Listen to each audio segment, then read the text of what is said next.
첫 번째 경기 첼시 대 리버풀 분석 시작해보겠습니다. 첼시는 4-2-3-1 포메이션을 기반으로 잭슨과 마두에키를 중심으로 한 역동적인 측면 전개를 시도하고 있고,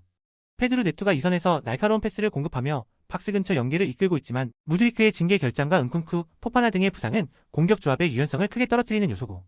더욱이 유르고르덴과의 컨퍼런스 리그 원정 경기 직후여서 선수단 체력 회복이 완전히 이루어지지 않은 상태다. 수비 라인 간격 유지가 느슨해지고 중원에서의 압박 강도 역시 후반으로 갈수록 급격히 낮아지는 경향이 반복되고 있다. 리버풀 역시 4-2-3-1 포메이션을 사용하는 팀으로 디아즈와 살라가 측면에서 박스안 침투와 넓은 전개를 동시에 수행한다. 각포는 세컨 스트라이커 역할을 수행하며 유기적인 위치 교체와 마무리 능력 모두를 보여주고 있고, 중원에서는 안정적인 볼 회수와 강한 압박으로 상대의 템포를 끊는 능력이 탁월하며 고메즈, 브래들리의 부상 이슈는 뎁스 구성으로 충분히 커버 가능한 수준이며, 주중 휴식 이점을 안고 있는 리버풀은 높은 강도의 전방 압박과 전환 속도로 첼시의 무거운 흐름을 정면으로 압박할 수 있는 구도를 갖췄다. 첼시는 연이은 부상 이탈과 체력적 부담으로 인해 홈에서도 안정적인 운영이 어렵고 후반 집중력 저하가 반복되는 상황이며, 리버풀은 침투 전개와 전방 압박 체력 배분까지 모두 균형 있게 유지하고 있으며 결정력에서도 첼시를 앞선다. 결국 이 경기는 리버풀이 압박 주도권을 활용해 흐름을 장악할 가능성이 매우 높다. 두 번째 경기 프라이부르크 대 레버쿠젠 분석 시작해보겠습니다. 프라이부르크는 4-4-1-1 포메이션을 가동하며 중원 수비 블록을 탄탄하게 구성하려 하고 있고, 아다무가 최전방에서 수비 가담을 병행하고 있으며 휠러와 에게슈타인이 중원 압박을 지원하고 있고,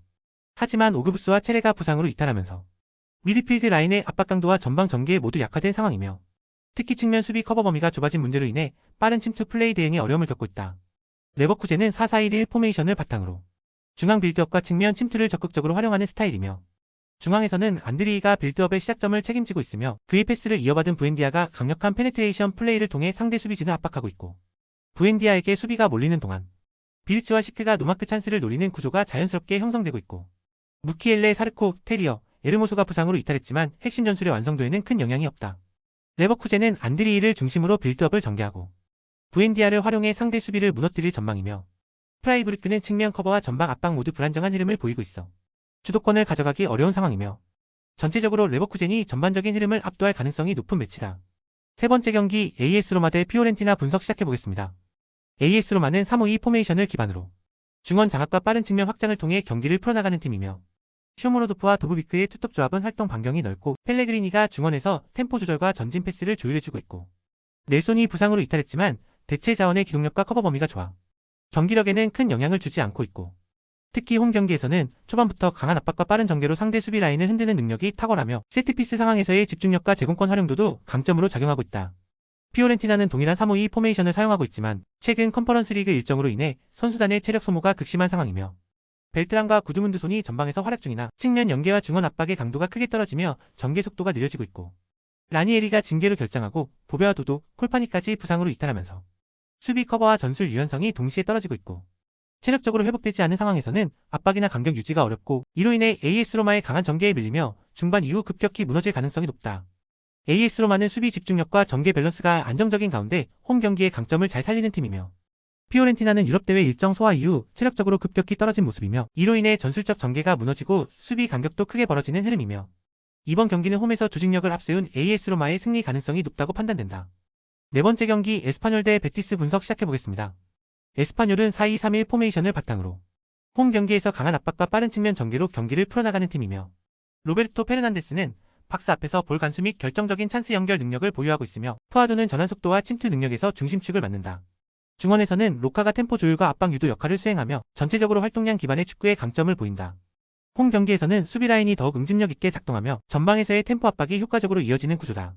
베티스는 최근 컨퍼런스 리그 일정으로 인해 체력적인 부담을 안고 있으며 주중 피오렌티나와의 격전 이후 회복 시간이 충분하지 않은 상태고,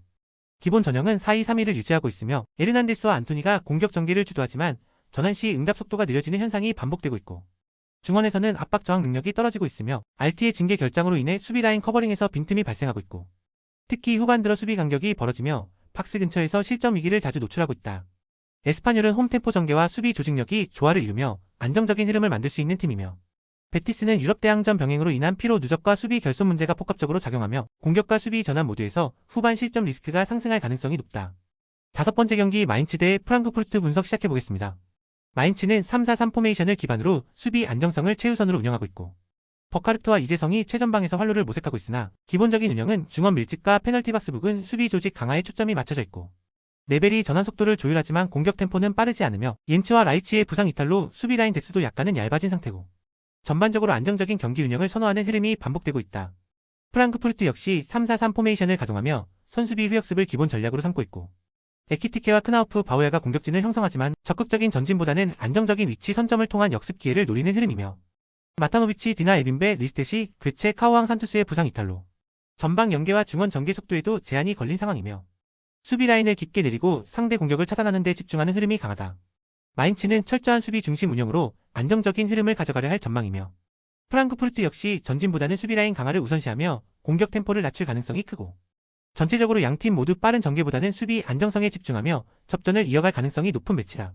6번째 경기 볼로냐 대 유벤투스 분석 시작해보겠습니다. 볼로냐는 4-2-3-1 포메이션을 활용하며 좌우 윙어의 넓은 배치와 빠른 전개 속도를 기반으로 경기를 풀어가는 팀이며 최전방 달린 가는 활동량과 제공권 모두에서 위협적이며 오르솔리니와 오드가르드가 측면 마이너스 중앙간을 유기적으로 오가며 이선 지원을 담당하고 있고 에스타니, 은도에 카살레가 부상으로 이탈했으나 공격 전개 라인에는 큰 영향을 미치지 않고 있으며 특히 홈 경기에서는 양 풀백의 적극적인 오버래핑으로 수적 우위를 확보하며 측면 주도권을 가져오는 장면이 많다.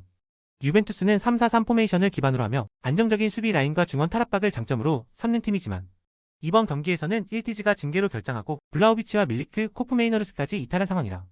전방에서의 파괴력과 마무리 능력이 현격히 떨어질 수밖에 없고 특히 측면에는 윙백 한 명씩만 배치되는 구조라 풀백과 윙포워드를 동시에 배치해 폭을 넓게 쓰는 볼로냐와의 숫자 싸움에서 불리한 조건이며 전개 템포가 느려지고 있고 박스 근처에서의 연계 마무리도 단조로운 흐름을 보이고 있다. 유벤투스는 연쇄 이탈로 인해 전방 마무리뿐 아니라 측면 커버까지 어려움을 겪고 있으며 볼로냐는 공격 전개 구조상 수적 우위를 활용해 일방적인 측면 압박을 주도할 수 있는 구성을 갖추고 있고 전체적인 흐름은 볼로냐가 홈에서 구조적 우위를 활용해 승리를 거둘 가능성이 매우 높은 경기다.